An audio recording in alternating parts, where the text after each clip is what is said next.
Surprised at how many people have come out and said, I believe in your cause and I believe in what you're doing. That is so, I'm so honored that you all believe in me to do this. And I think that is what is fueling me to keep doing this, is the fact that you all believe. And I hope that I can emulate a great Christ-like role model for you all, and that I can lead us into a good new time. Though I am now inactive with the Boy Scouts of America, up until a couple years ago, I was an assistant scoutmaster. I was the one who taught boys. I myself earned the rank of Eagle Scout, and it took a lot to get there, but those of you who have the rank here in this room, and I know there are a few of you, it's a very major accomplishment, and it sticks with you. All my life, I've been learning and growing and figuring out what it takes to be a leader. I'm the kid that can, at age 18, I'm 21 now, but at age 18 I was able to take a group of about 10 boys into the wilderness and bring them back unscathed. I'm one who knows how to lead. I've done it before. As for the faith aspect, I didn't pick up the form that it took to apply for this particular campaign without finding some peace in my soul, knowing that this is something that God could use me in. Whether I win or lose was immaterial, because it's about what God can do with me. It's about what He can teach me and what others can learn. I've always been the one that was on the side of the wall, and now I'm learning to fight for myself. And that takes a lot. And granted, I know how to fight. I'm not exactly had the best privileges. But for me, the way I feel prepared for this is because I'm always wanting to learn. And I never do anything without finding truth and peace and an honest decision through prayer and studying. I keep myself very engrossed in my faith. And one of the things, I've tried to keep a godlike example too as I've gone through this. I've maintained this civil composure. I've done what I can. I try to meet people on their level. I'm not, I don't want to put myself on that pedestal. I'm just me. And it's because I'm just me that I want to get to know just you and see what we can do. I try to connect with others. And I feel like that's a major part of this, is being a leader who knows how to follow. And most importantly, a leader who wants to serve, who has the heart of a servant and wants to give back. The way I would implement this most is saying, not what you can do for me, what do you have for me? Even so much as, what can I do to help you? And then the follow-up question, the actual follow-up question. Building on my first question, becoming the SGA president means, first and foremost, that you are constantly working for the good of King University. Speaking from the experience of my own administration and working closely with 3 other SGA administrations, I know that at times the red tape surrounding the path to your desired result can be astounding. At times, accomplishing anything requires you to go above and beyond the prescribed path. Do you feel that, if elected, you and those you have chosen for your administration are capable and possess the unwavering desire to serve your fellow students, that you would be able to bypass the proverbial red tape in order to better serve them? When it comes to bypassing the red tape, it's a bit of a tricky one. In terms of selecting a Senate and a cabinet around me, I'm actually very heavily considering taking the people that I'm competing with, including those who dropped out earlier in the weekend. Because these are people who share the same passion for the school that I do. Otherwise, they wouldn't have been running.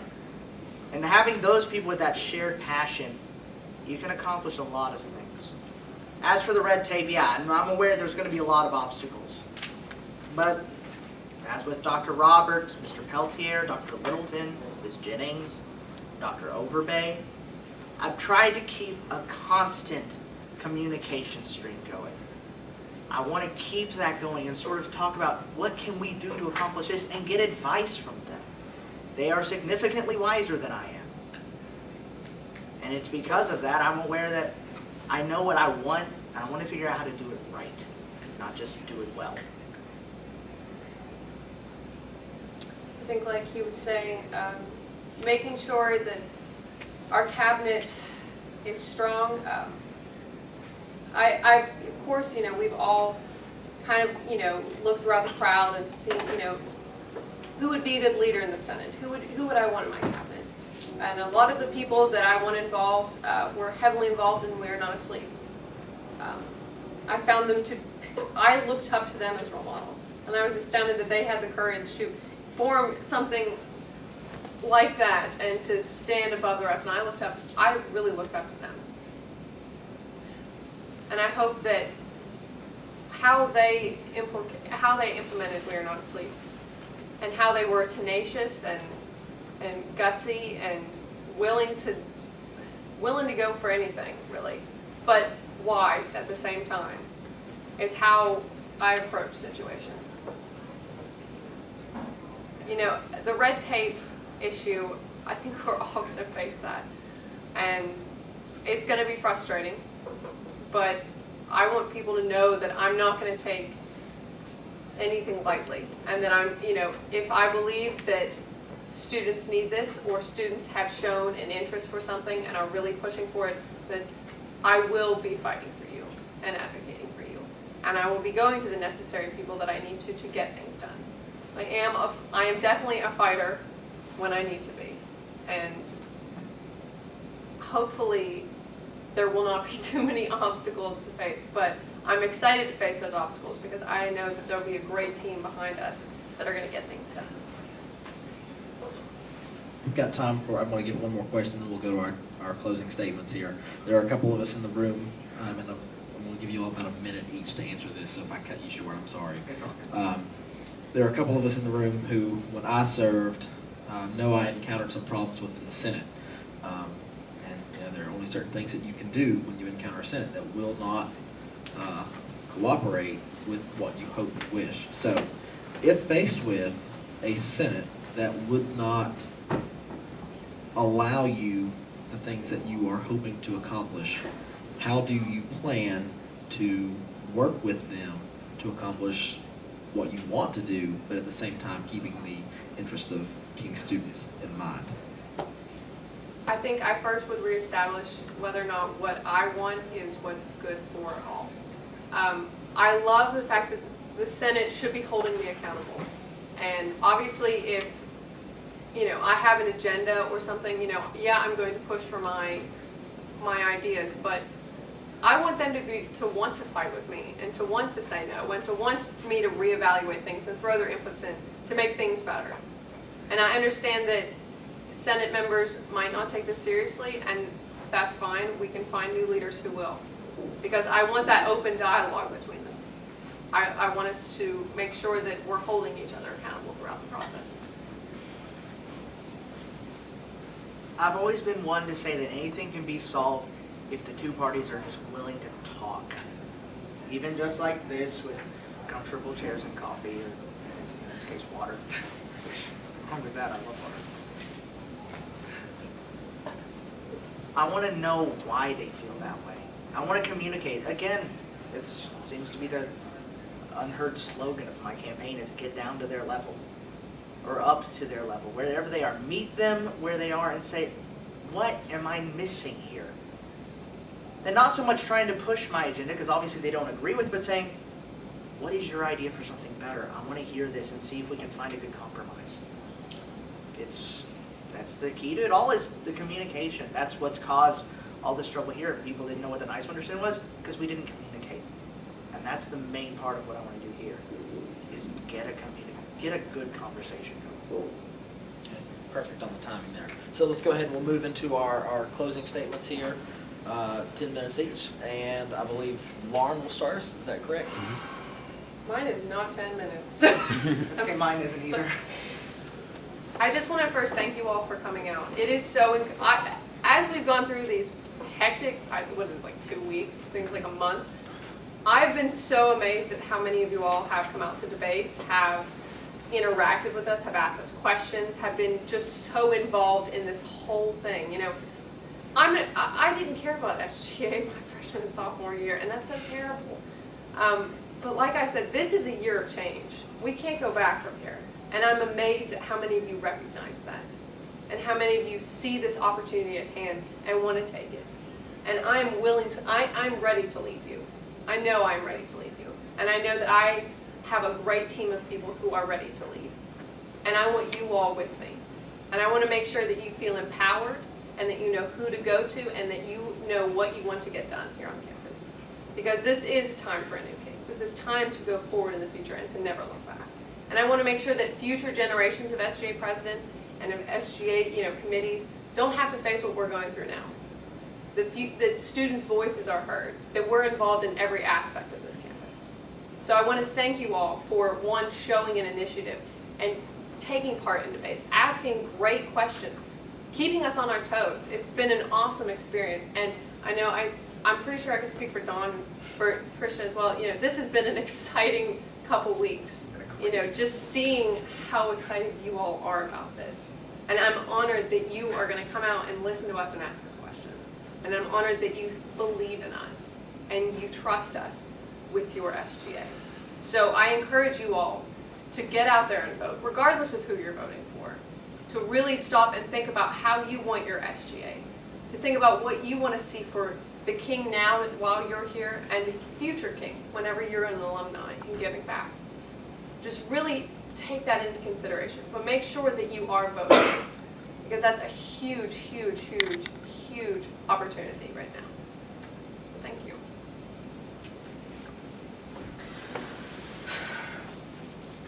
These past 2 weeks, I've learned a lot about myself. And in fact, I even came into this because I had people that say, dude, you're never going to make it. And I said, I'm not here to win, I'm here to run. I'm here to learn how to fight for myself and see what I can bring to me. And you know what? I've learned so much about myself and about others. I mean, just going door to door in Liston and in Mitchell and Parks, just talking to people, it's been amazing.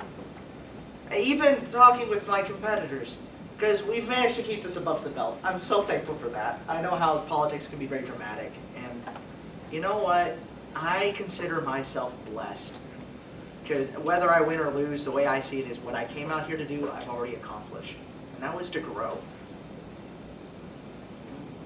In the end, there's a lot that, if you want to know what my government's going to look like, you got to just look at how I've been doing my campaign. I've been going door to door and talking with people.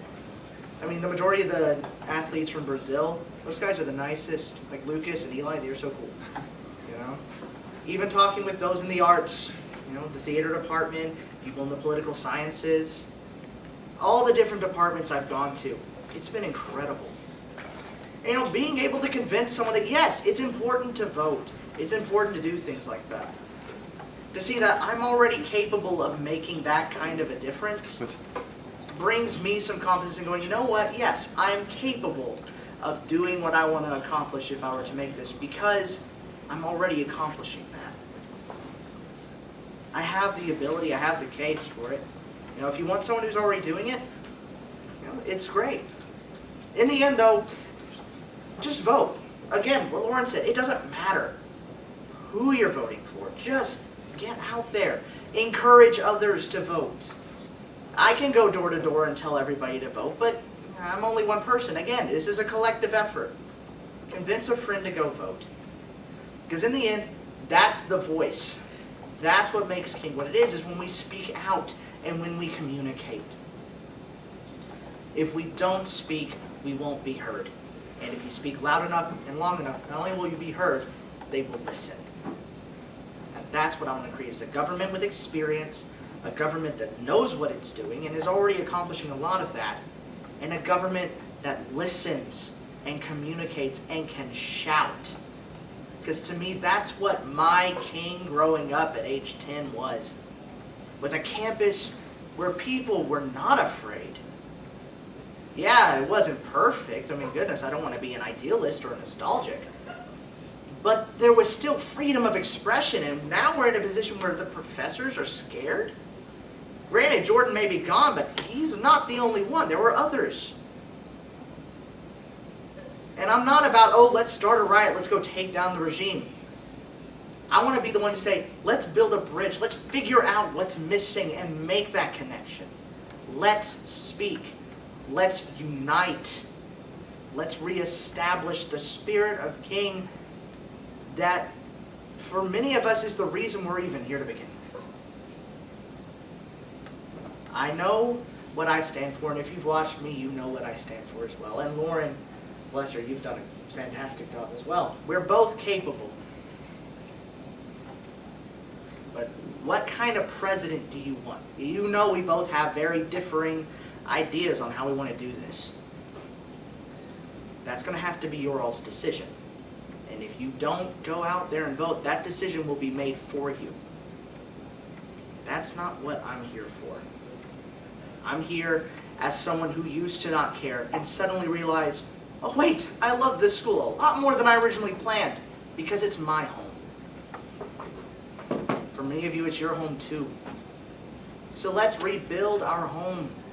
Let's reunite. Let's get this done because we can.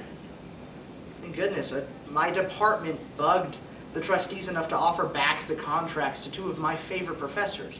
We are already capable, and with all that's been going on, we're on the cusp of something beautiful with the way that we've communicated and the way that we're together.